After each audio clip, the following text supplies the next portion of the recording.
No, this is done by those who are guilty of all those things that the counterpart of all those things you just mentioned. The white people who are guilty of white supremacy try and hide their own guilt by accusing the Honorable Elijah Muhammad of teaching black supremacy when he tries to uplift the mentality, the social, mental, economic condition of black people in this country.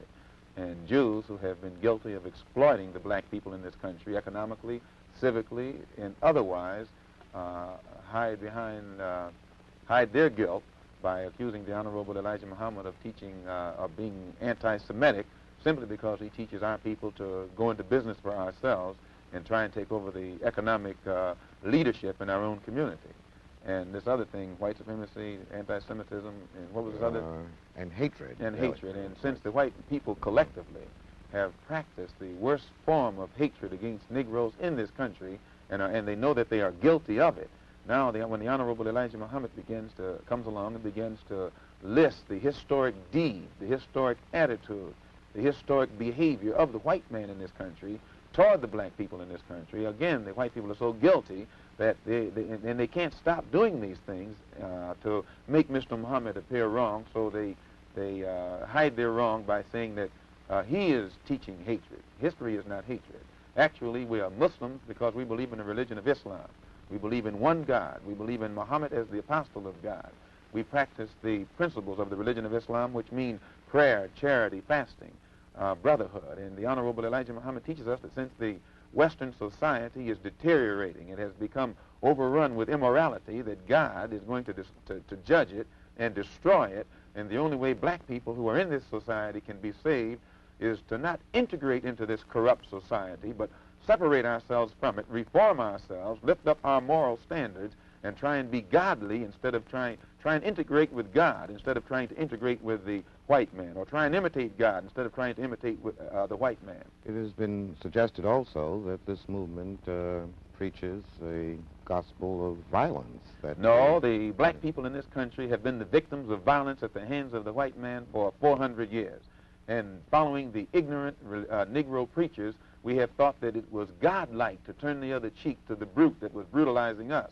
And today, the Honorable Elijah Muhammad is showing black people in this country that just as the white man and every other person on this earth has God-given rights, natural rights, civil rights, any kind of rights that you can think of when it comes to defending himself, black people we should have the right to defend ourselves also. And because the Honorable Elijah Muhammad makes black people brave enough, men enough to defend ourselves no matter what the odds are, the white man runs around here with the doctrine that Mr. Muhammad is advocating violence when he's actually telling Negroes to defend themselves against violent people.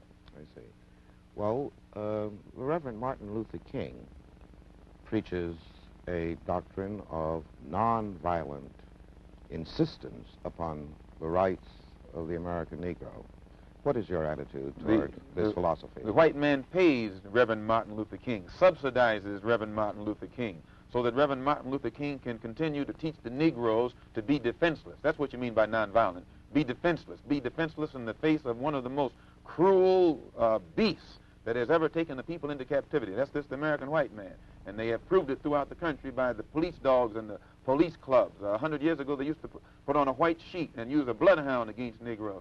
Today, they have taken off the white sheet and put on police uniforms. They've traded in the bloodhounds for police dogs, and they're still doing the same thing. And just as Uncle Tom, back during slavery, used to keep the Negroes from resisting the bloodhound or resisting the Ku Klux Klan by teaching them to love their enemy or pray for those who use them despitefully, today Martin Luther King is just a 20th century or modern Uncle Tom or a religious Uncle Tom who is doing the same thing today to keep Negroes defenseless in the face of attack that Uncle Tom did on the plantation to keep those Negroes defenseless in the face of the attacks of the Klan in that day.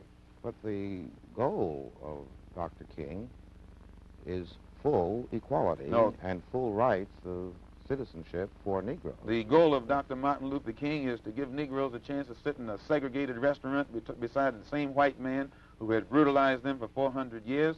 The goal of Dr. Martin Luther King is to get Negroes to forgive the people who have brutalized them for 400 years by lulling them to sleep and making them forgetting what those whites have done to them.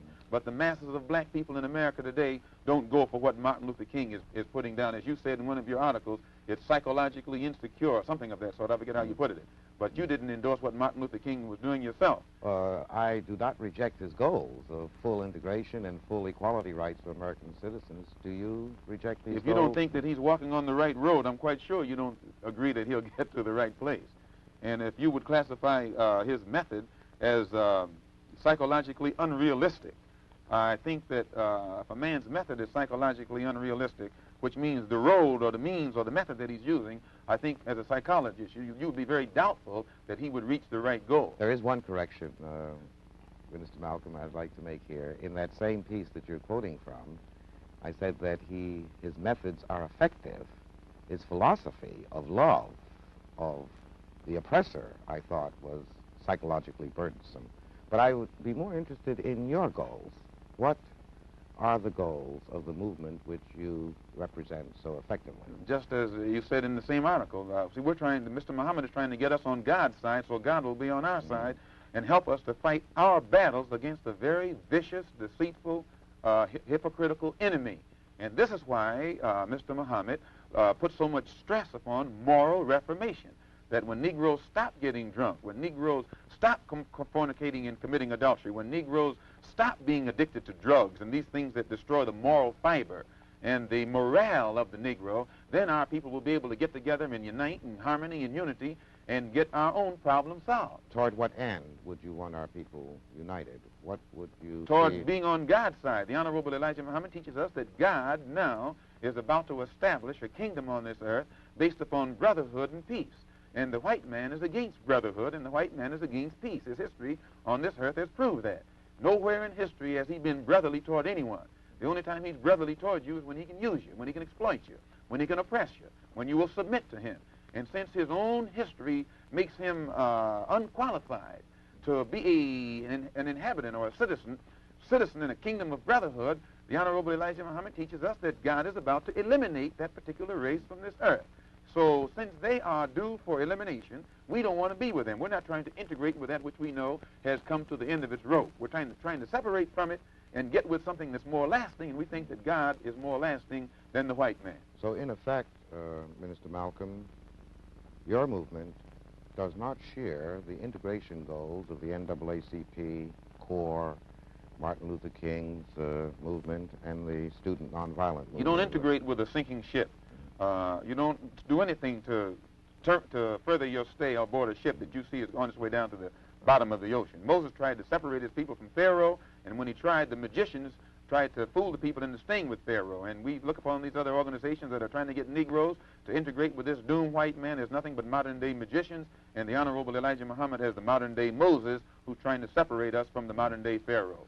Well, do you feel that the Negroes who are attempting to influence the policies and actions of our federal government, the Attorney General, the President of the United States, are When James Baldwin recently had a conference with Robert Kennedy, he took Lena Horne, who's married to a white man, Lorraine Hansberry, who's married to a white man, Belafonte, who's married to a white woman, Edwin Berry of the Urban League, who's married to a white woman. Now, and whenever you have a group of black people sitting down with a white man supposed to represent the black masses, you can never get anybody who's involved in any intermarriage in any kind of situation who will be qualified to represent themselves as spokesmen for the black masses in this country. They were representing their own personal desires. They want to mix and mingle so that they can take their wife. They can go any of these places with their wife. They're involved in a mixed marriage. But you can't find masses, sir, of black people who will accept any black man who's married to a white man as a spokesman for black people, or a black woman who's married to a white man as a spokesman or a representative of what black people feel and think. What do you feel the Negro should do in respect to obtaining even more effective protection from our federal government? You never will get protection from the federal government. That's like King is asking Kennedy to go to Alabama and stand in the doorway, put his body in the doorway. That's like asking the fox to protect you from the wolf. And now the masses of black people can see this, and it is only the Negro leadership, the bourgeois, hand-picked handful of Negroes who think that they're going to get some kind of respect, recognition, or protection from the government. The government is responsible for what is happening to black people in this country. The president has power. You notice he didn't send any troops into Birmingham to protect the Negroes when the dogs were biting the Negroes. The only time he sent troops into Birmingham was when the Negroes erupted. And then the president sent troops in there not to protect the Negroes, to protect them white people down there from those erupting Negroes. Well, are not Negro Americans citizens? If they were citizens, you wouldn't have a race problem. If the Emancipation Proclamation was authentic, you wouldn't have a race problem. If the 13th, 14th, 15th Amendment to the Constitution was authentic, you wouldn't have a race problem. If the Supreme Court desegregation decision was authentic, you wouldn't have a race problem. All of this is hypocrisy. And it is this hypocrisy that has been practiced by the so-called white, so-called liberal for the past 400 years that compounds the problem, makes it more complicated instead of eliminating the problem. Well, Minister Malcolm, what do you see as the future of the Negro in America? What do you think will be the culmination of the present thrust? Until the white man in America sits down and talks with the Honorable Elijah Muhammad, he won't even know what the race problem, what makes the race problem what it is. And it's just like Pharaoh couldn't get a solution to his problem until he talked to Moses, or Nebuchadnezzar or Belshazzar couldn't get a solution to his problem until he talked to Daniel. The white man in America today will never understand the race problem or come anywhere near getting a solution to the race problem until he talks to the Honorable Elijah Muhammad. Then Mr. Muhammad will give him God's analysis, not some kind of political analysis or psychologist analysis or some kind of clergyman's analysis, but God's analysis. That's the analysis that Moses gave Pharaoh. That's the analysis that Daniel gave Belshazzar. And today we have a modern Belshazzar and a modern Pharaoh sitting in Washington, D.C. What do you think is going to happen in Birmingham, in Jackson, Mississippi, in Philadelphia, in Boston, in Englewood? Well, Dr. Clark, as you know, these Negro leaders have been telling the white man everything is all right, everything's under control. And they've been telling the white man that Mr. Muhammad is wrong, don't listen to him. But everything that Mr. Muhammad has been saying is going to come to pass, is now coming to pass. And now the Negro leaders are standing up saying that we're about to have a racial explosion. You're going to have a racial explosion. And a racial explosion is more dangerous than an atomic explosion.